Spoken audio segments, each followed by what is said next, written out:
마크 트웨이는 말했습니다. 우리를 공경에 빠뜨리는 것은 무지가 아니라 확실하다고 믿는 잘못된 확신이라고요.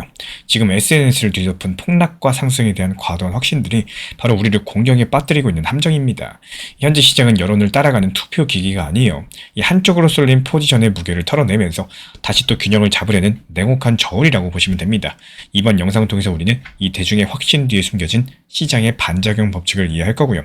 소음 속에서 진짜 기회를 읽어낼 수 있는 역발상의 지혜를 말씀드려 보도록 하겠습니다. 요즘에 비트코인하고 이더리움 시장을 보면은 가장 이상한 장면이 하나 있는데요. 이 사람들이 SNS에서 하는 말들과 가격이 움직이는 방향이 자꾸 어긋난다라는 특징입니다.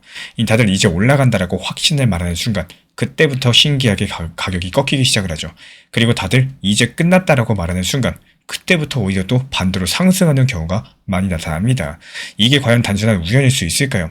이 센티멘트 측에서는 이 현상을 데이터를 기반으로 다시 정리를 해봤습니다. 실제로 지난 12월 18일 센티멘트 측에서는 비트코인 기준 9만 달러까지 상승했다가 다시 8만 4천 달러까지 빠르게 하락했을 때 그때 엑스랑 레딧, 텔레그램에서 매도, 약세, 더 내려간다 이런 공포 관련 키워드가 눈에 띄게 늘었다라고 설명을 합니다. 그리고 여기서 핵심 문장을 던집니다. 이 역사적으로 봤을 때요. 소매 투자자가 약세 내러티브를 강력하게 밀 때 오히려 좋은 신호가 되는 경우가 많았었고 이 가격들은 군중의 기대랑 반대로 움직일 때가 많다라는 이야기입니다. 그래서 이번 이슈의 핵심은 결국에 이겁니다. 이 현재 시장은 여론을 따라서 움직이는 것처럼 보이겠지만 실제로는 여론이 한쪽으로 몰렸다는 흔적을 보고 그 반대 방향으로 균형을 맞추려는 성격이 강하다라는 거. 여기서 많은 분들께서 바로 이렇게 생각을 하세요. 이 고래가 개미를 역이용하는 거 아니냐 이렇게 말입니다. 근데 저는 이거를 조금 다르게 설명드리고 싶습니다. 이건 누군가가 악마처럼 설계해서 조작하는 이야기라기보다는 이 시장이라는 기계 장치 자체가 그렇게 돌아가기 쉬운 구조라는 설명이 더 정확하다라는 거예요. 시장 가격은 기본적으로 댓글로 만들어지지 않습니다. 이 가격은 주문과 포지션으로 만들어지죠. 그리고 그 주문과 포지션의 세계에서는 한 방향으로 사람들이 몰리면은 오히려 그 방향의 힘이 약해지는 순간이 자주 생깁니다. 그 이유는 정말 간단한데요. 다들 올라간다라고 확신하는 순간 이미 올라가는 쪽으로 들어갈 사람 대부분이 전부 다 들어가 있는 경우가 많기 때문에 그러면 남는 거는 새로 들어올 매수자가 아니라 이미 들어온 사람들의 이익 실현과 흔들림이겠죠. 반대로 다들 끝났다고 말하는 순간 이미 팔 사람들이 대부분이고 이미 다 팔아버린 뒤인 경우가 많습니다. 그러면 남는 건 뭘까요? 더 팔 사람들이 별로 없는 상태라는 겁니다.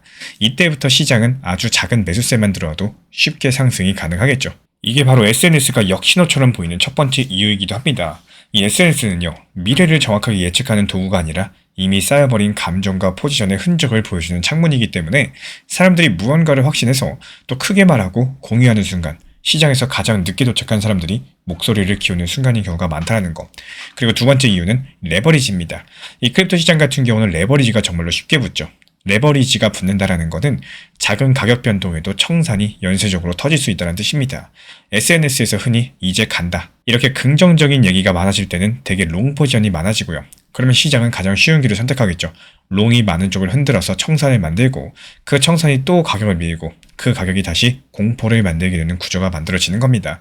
또 반대로 이제 끝났다는 얘기가 많아질 때는 숏이 많아지겠죠. 그럼 숏 포지션이 많아지면요. 작은 반등에도 숏이 청산되면서 가격이 위로 튀는 이런 반발력이 생긴다라는 거예요. 그래서 이번 이슈의 핵심은 결국에 또 한 가지입니다.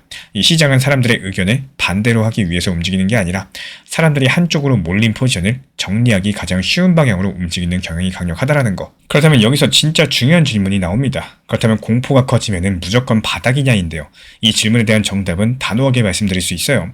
그렇지가 않습니다. 이 공포가 커졌다는 사실은 반등이 나올 여지를 열어줄 수 있겠지만요. 추세가 바뀐다는 보장은 아닙니다.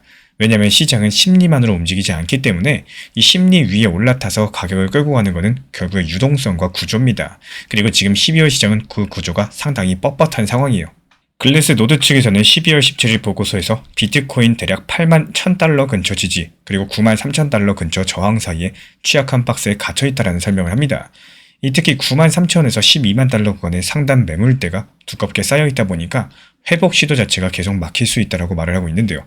쉽게 말해서 위쪽에서는 본전 오면 팔겠다 이런 물량이 많고 또 아래쪽에서는 여기까지 지키려는 수요가 있는 상황입니다. 이런 구조에서는 공포가 커져도 바로 쭉 올라가기보다도 박스 안에서 휙휙 흔들리는 이런 장면들이 더 자주 나온다는 거예요. 그리고 여기서 또 한 가지 중요한 포인트가 있습니다. 이 글래스노드 측에서는 선물 오픈 이자가 줄고 펀딩이 중립에 가깝다는 설명을 합니다. 이 말은 두 가지로 해석이 가능한데요. 먼저 시장이 이미 레버리지를 줄이고 있다는 뜻이에요. 그렇다고 새로 확신을 가지고 들어오는 레버리지가 아직 많지 않다는 뜻입니다. 즉 과열 붕괴의 한가운데라기보다는요. 확신이 사라지고 조용히 디레버리징이 진행되는 이런 국면에 더 가깝다라는 거. 그리고 지금 같은 시기에서는 옵션 만기라는 큰 기계가 가격을 눌러버릴 때가 있습니다. 이 글래스노드 측에서 12월 19일 그리고 12월 26일에 큰 옵션 만기가 잡혀 있고요.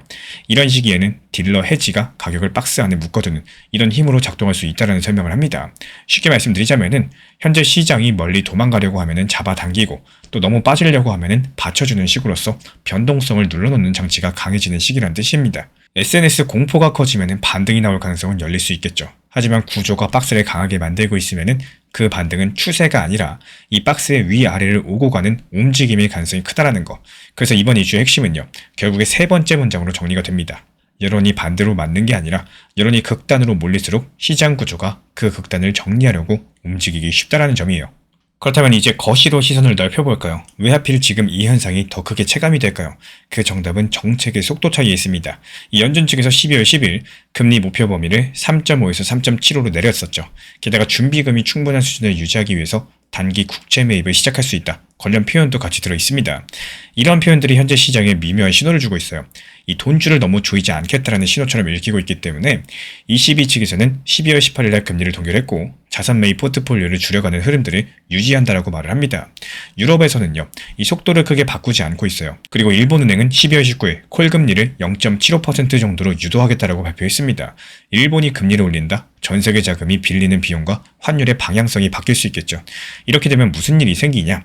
달러, 엔, 유로 이 힘겨루기가 커지고 위험 자산들은 그 힘겨루기의 흔들림을 그대로 맡게 될 겁니다. 이 크립토가 특히 24시간 열려 있고요.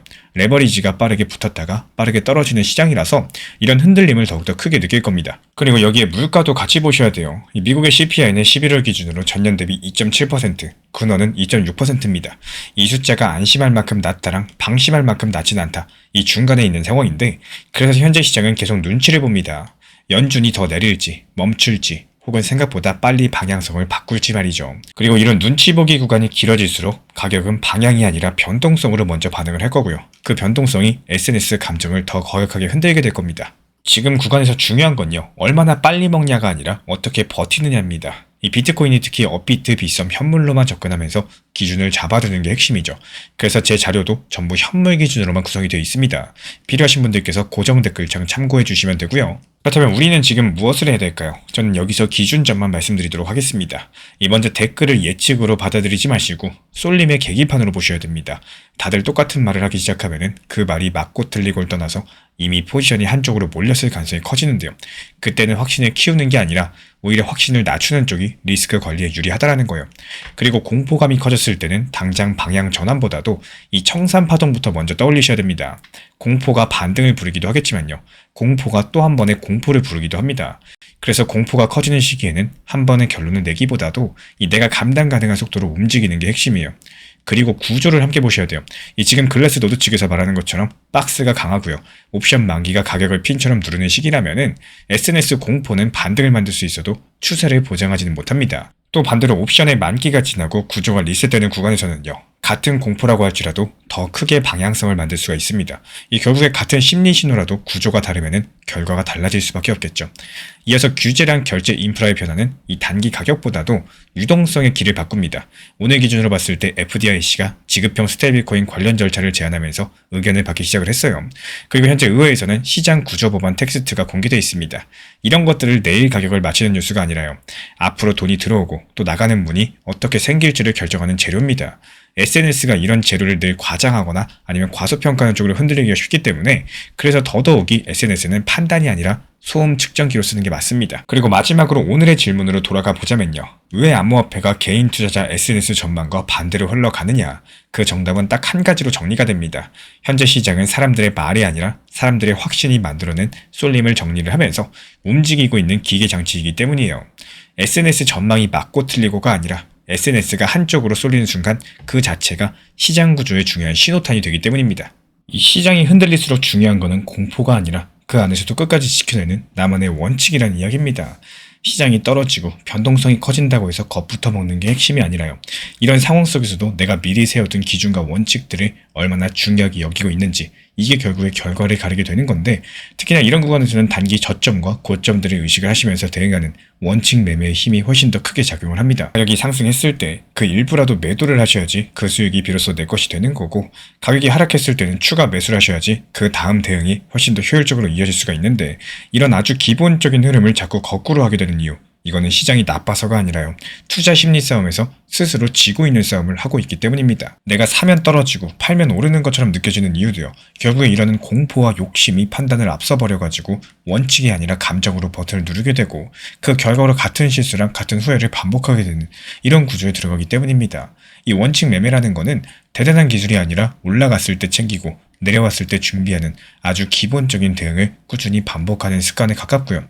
이걸 지키지 못하시면은 아무리 좋은 정보랑 분석이 있다라고 할지라도 실전에서는 제대로 써먹을 수가 없다라는 거. 이 결국에 투자라는 게 많이 맞히는 게임이 아니라요. 정해둔 기준을 얼마나 오래 지켜낼 수 있느냐, 여기에 대한 기록인 거고, 시장이 아무리 흔들려도 이런 원칙들을 우선순위에 두시면서 행동하신 분들만이 같은 시장을 보고도 전혀 다른 결과를 만들어내게 될 거예요. 그래서 이런 투자 시장에서 끝까지 살아남는다라는 거는 원칙을 끝까지 놓지 않았던 사람이란 뜻입니다. 실시간 변동 구간은 정말로 몇 시간 안에 지나가는 경우가 많아요. 고리 수급이 갑자기 움직인다거나 거래소 물량이 몰리는 순간들, 뉴스보다 빠르고 차트보다 먼저 반응하기 때문에 이걸 제때 보지 못하면 좋은 자리 놓쳐버리고요. 반대로 위험 시도도 제대로 캐치하지 못해서 손실이 커지게 마련입니다. 그래서 제가 확인드리고 있는 고래 수급 변화, 여기서 핵심 가격들을 실시간 흐름 중심으로 따로 정리해서 보내드리고 있기 때문에 필요하신 분들께서 현재 보이는 번호로 문자 신청 주시면 큰 도움이 되실 겁니다. 이건 급하게 대응하기 위한 게 아니라요. 미리 기준선을 잡아두기 위한 안전장치에 가깝습니다.